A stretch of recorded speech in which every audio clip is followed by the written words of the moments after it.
You're listening to the Archaeology Podcast Network. You are now entering the Pseudo-archaeology Podcast, a show that uncovers what's fact, what's fake, and what's fun in the crazy world of pseudo-archaeology.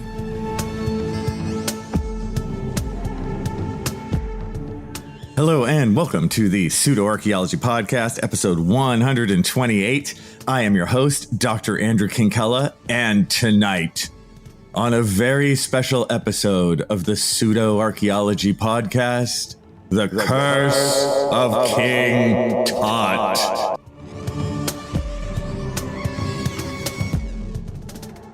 Okay, so we're doing the Curse of King Tut tonight, huh? Well, I'm here to tell you that I said this was a very special edition of the Pseudo-archaeology Podcast, and by very special edition, I mean lame. Oh yeah, not good. Like poor. And why would I, at the very beginning of this podcast, ruin myself, break every rule of good storytelling, and tell you that this story is gonna suck? It's because, my friends, I have tried. I have tried with this story. I have told it. I've told it in different ways with my students over the years, right? Every time I teach Egyptology, we got to do the curse, you know? And when we get there, I always have a little bit of a sigh to myself, and I'm like, oh, here we go. I've tried to focus on different aspects of it. I've tried to edit it down, take out certain parts, add other certain parts, try and give it some sort of mojo, right? Some sort of je ne sais quoi. But there is no je ne sais quoi here, my friends. The mojo has left the building. Because this story is not satisfying. I'm just warning you, right? You got to be prepared. I know that you have many podcasts that you may listen to at this time, and I am just telling you that your choice is bold right at this juncture right here. Now, when I tell this story to my students, even sometimes I'll tell them this, hey, you guys, this isn't the greatest story. And they'll always be like, oh, come on, Kinkella, man, you could do it. You're just thinking low on yourself. And about halfway through, I can tell. The students, they're like, he was right. This story sucks. So I will try again, right, tonight. But I think it's just smartest if we just embrace failure. Okay, that's what we're going to do here today on the Pseudo-archaeology Podcast. You and I, we're just going to give a big warm hug to failure. We are leaning into failure, to the failure of this story to add anything to your lives. Yeah. You feel that warm embrace? Me too. Me too. Before we go down the well of the curse of King Tut, we want to know a little bit about Tut himself, right? What are we talking about? Where does this come from? So I think everyone knows King Tut, but just in case, this is King Tutankhamun. He ruled during the 18th dynasty of the New Kingdom at around 1400, 1300 BC, in that range of things. I always forget, maybe it's 1250, but it's in that vicinity, over 1,000 years BC. So we're talking over 3,000 years ago, right?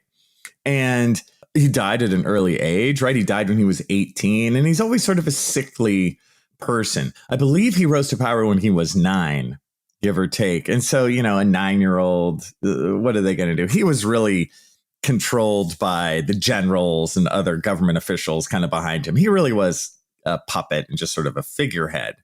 As the son of Akhenaten, if you guys know that story at all, right? He's really used to bring Egypt back to the good old days, because Akhenaten was really edgy in terms of his new belief system and changing Egypt.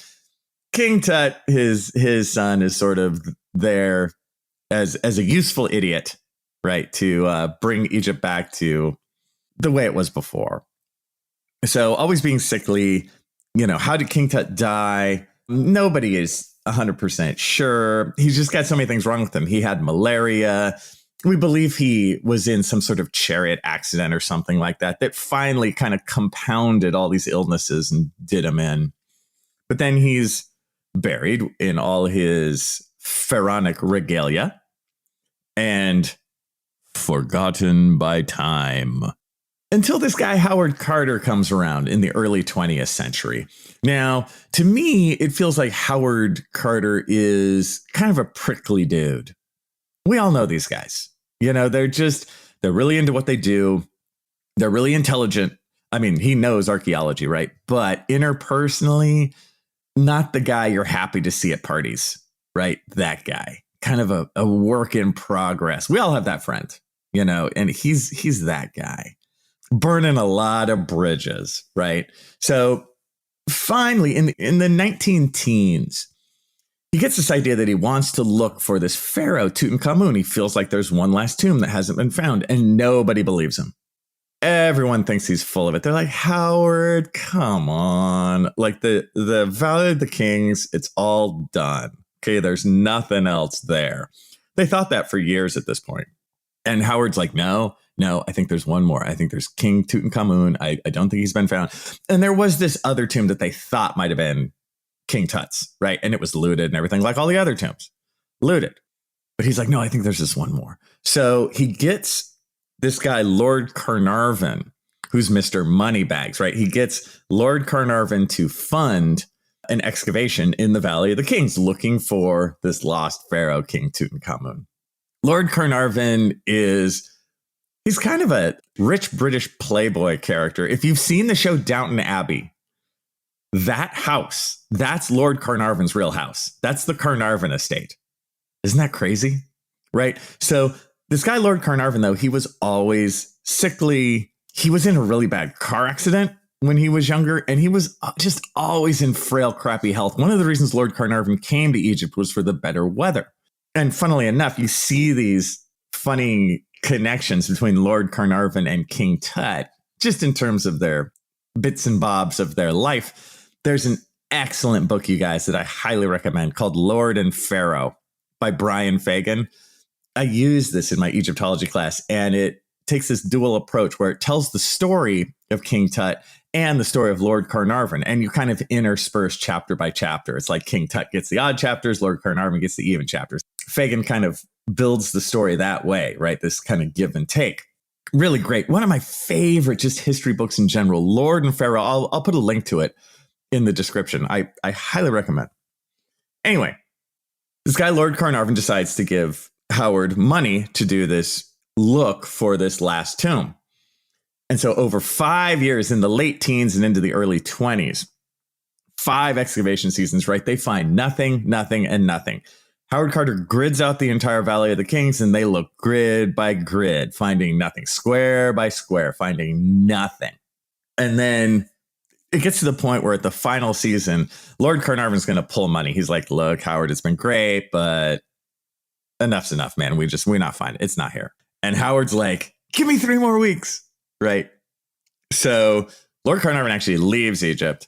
And of course, in the last couple of weeks, in the final square, welcome to archaeology, my friends. It's always like this. He uncovers a stairway leading down. So he immediately telegrams Lord Carnarvon. He's like, hey, found stairway leading down. Lord Carnarvon, of course, telegrams back. And he's like, wait for me. Wait. Right. So Howard Carter has to look like nothing's going on for 3 weeks, because Lord Carnarvon can't just jump on a plane from London, right? He has to get on a boat, get on another boat, go to Egypt, down to Cairo, right? It takes weeks of travel. So waits 3 weeks. Howard Carter is sitting on the biggest archaeological find ever, has to play it off like it's no big deal. And of course, he still has his detractors. Yeah, Howard, you're not finding anything. He's like, yeah, I guess not. But Carnarvon comes back. And then together, they go down the stairway. They pull out a bunch of boulders, them and their workmen, of course, pull out a bunch of these boulders that are in this passageway. And they come to basically a doorway, right? Basically the entrance to the tomb where they're going to break in. And they break a little piece open, right? They open a little piece. Howard Carter puts a candle through the opening and into what's beyond. And Lord Carnarvon says, Howard, what do you see? And Howard Carter says, wonderful things. Because his single candle light is glinting off the gold of the tomb of Tutankhamun. Man, that's a good story. So, when we come back, let's ruin it by talking about the Curse of King Tut. Hello, and welcome back to the Pseudo-archaeology Podcast, episode 128. I'm your host, Dr. Andrew Kinkella, and we are talking about the Curse of King Tut, my friends. And so let's get into the actual curse. Now, the tomb has been found. It's a media sensation. This is near the end of 1922, just to give us our little temporal spot there. And of course, it being so huge, you get these flurry of stories and public reactions and every newspaper wanting to sell based on this, right? It really is just this huge media event. And a couple months in, like 3 months in or so, there's I believe it's a letter published in New York World magazine where somebody just publishes this letter talking about, that basically a curse will befall anyone who disturbs the dead. There will be a dire punishment for anyone associated with this kind of thing. Just this general sort of your everyday claptrap of beware, beware. That kind of thing, right? And I'm sure this kind of thing happened in all over the place, right? The idea, just that general kind of cliche idea of if you disturb the dead, well, negative things shall befall you, right? That's just sort of this old trope that's been used forever and ever and ever. But 2 weeks after the letter was published, and we're now 4 months since the tomb was opened, Lord Carnarvon dies. So because of the timing, and now if we really think about it, basically anyone dying in the first couple months after the tomb is open who's related to it in any way, I mean, dude, what are you going to say? Come on. This is pseudo-archaeology at its easiest, right? It's like, oh, the curse of King Tut befell Lord Carnarvon. How did Lord Carnarvon die? Well, I already set up last time. He was sickly. He was always sick and in frail health. So what actually happened is he got a mosquito bite on his cheek, and then he cut it shaving, and then that got infected. And ultimately, the blood poisoning that came with that finally did him in. But kind of like the King Tut story, he was just frail with all kinds of other bad health problems anyway. So the actual fact that he died was not surprising to anyone, not surprising to his family, right? This is a frail person who you just know is going to go sooner rather than later. But after that, there's this idea that the place is cursed. It's cursed. And you have other stories that are kind of rolled into this. Now, I'll just tell you about some of the ones that I've heard, some of the ones that I've seen online. I have no idea how true or false most of these are, right? But I have heard that when Carnarvon entered the tomb, or when he died, I'm unsure, his dog howled at the moon. Oh, okay. I have heard that when Carnarvon died, or when the tomb was opened, let's go with, I have heard that when the tomb was opened, that all the lights in Cairo went out. But I'm kind of guessing if you're using 1922 electricity, I bet that happens every 72 hours or so. This one, okay, this is one of my favorites that you guys might have heard. I've heard that shortly after opening the tomb, Howard Carter, while at the tomb, sent a messenger back to his house. The messenger got there only to find that Howard's prized canary was being eaten by a snake that got into the canary's cage. That's my personal favorite. What that has to do with the curse? Well, the snake is obviously symbolic of Egyptian royalty. So it's King Tut's soul coming back and saying, you denigrate my tomb? I will eat your bird.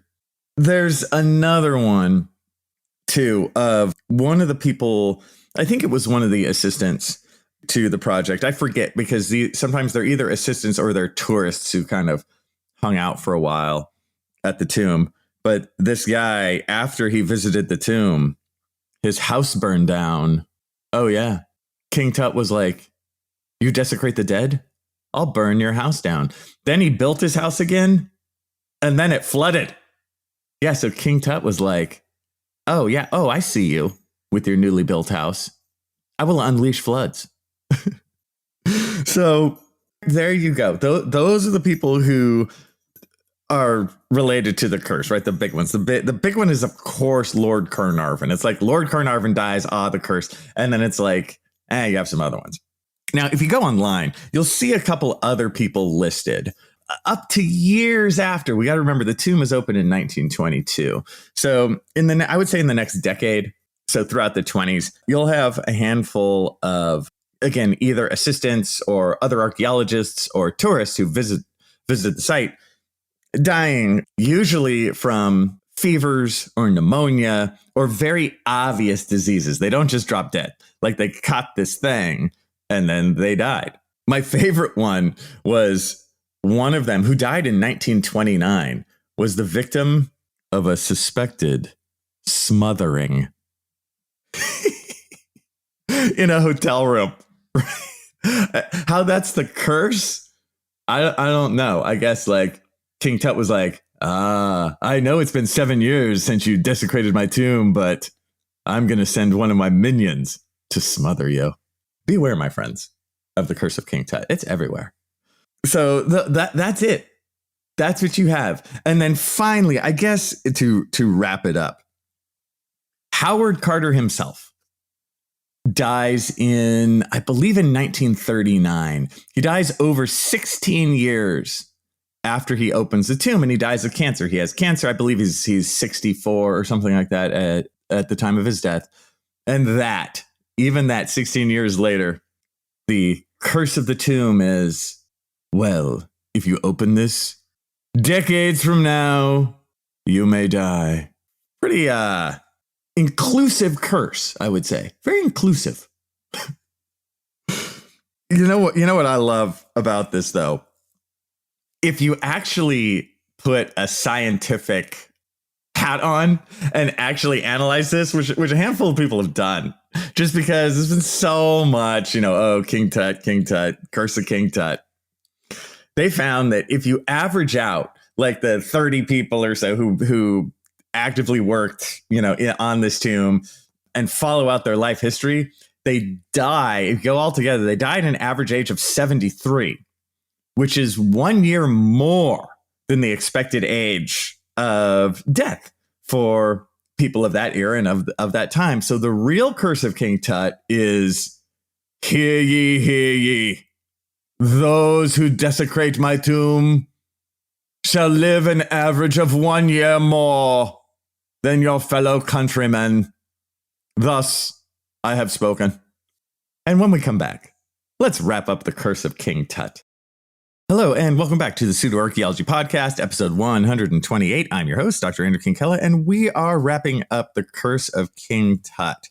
So, what's there to say at the end of this? It's funny, so much has been written about this, right? The Curse of King Tut. And of course, this will kind of bastardize itself into the mummy's curse. And you sort of wrap it all in like that.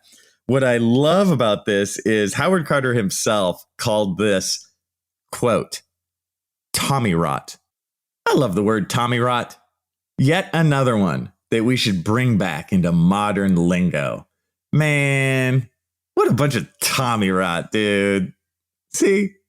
It works. So Howard Carter himself. Oh, and you also hear that, who knows if this is true or not, but in the early days when Howard Carter was first opening the tomb, of course, he didn't want people coming in, messing with his work, breaking in.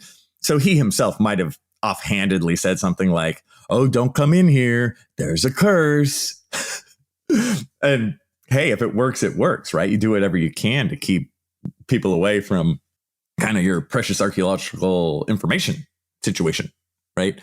And after the tomb was open, Howard Carter did do really meticulous, really well done archaeology for the next decade. He went nice and slow, right? This is not a looted, thoughtless plunder of the tomb of King Tutankhamun. This is a thought out, methodical, smart excavation. And that's one of the main reasons why we have the remains of King Tut and all of his fineries today, because Howard Carter and his crew did such a good, thoughtful job on this. So you got to give it to the guy, for being careful at that time when he could have been more cowboyish, but he wasn't. So good for him. Of course, after King Tut is found, there is a wave of what we call Egyptomania. And the whole King Tut's curse / mummy's curse is part of this. We also have at that time in American history, right? This is when movies are really big in the 1920s. And then into the late 20s and early 30s, you're going to get talking pictures for the first time. So movies with audio. And big movies of this time are The Mummy, which is huge. It comes out in the 1930s. It's riding the tail end of this wave. You have even like an architectural explosion in the early 1920s due to the King Tut find, right? You have, like in Hollywood, you have the Egyptian Theater. It's like, what? Why is there a place called the Egyptian Theater in Hollywood? It's because during this time, that idea of ancient Egypt was so huge that it infiltrated all kinds of pop culture, right? So you're watching it in movies, you have it in architecture, there's stories about it, songs about it, right? We can go on and on. I mean, just the idea of a mummy has become like a major trope in Hollywood movies, right? There's a movie I like to call The Mummy that we've all seen. And again, it's been remade ever since the 1930s. They remake this thing like every 15 or 20 years. Why? Because it sells, because people love this kind of stuff. So it's that love, it's that draw, right? That keeps something like King Tut's curse alive.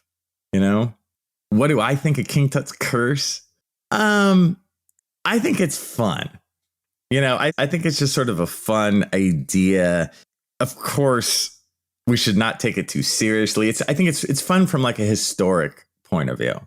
And in some ways it's one of the first of these, I would call them, I don't know, more modern pseudo-archaeology stories or pseudo-archaeology stories based on real events, instead of just aliens or some phantom flood or something like this is a real thing that happened and spawned the sort of pseudo-archaeology wing of it.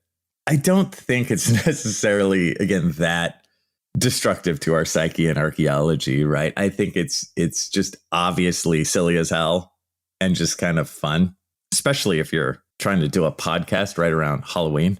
I guess the downside is when people take it too seriously, right? When they take it to heart, when they really think there is some sort of curse, because there's just obviously not.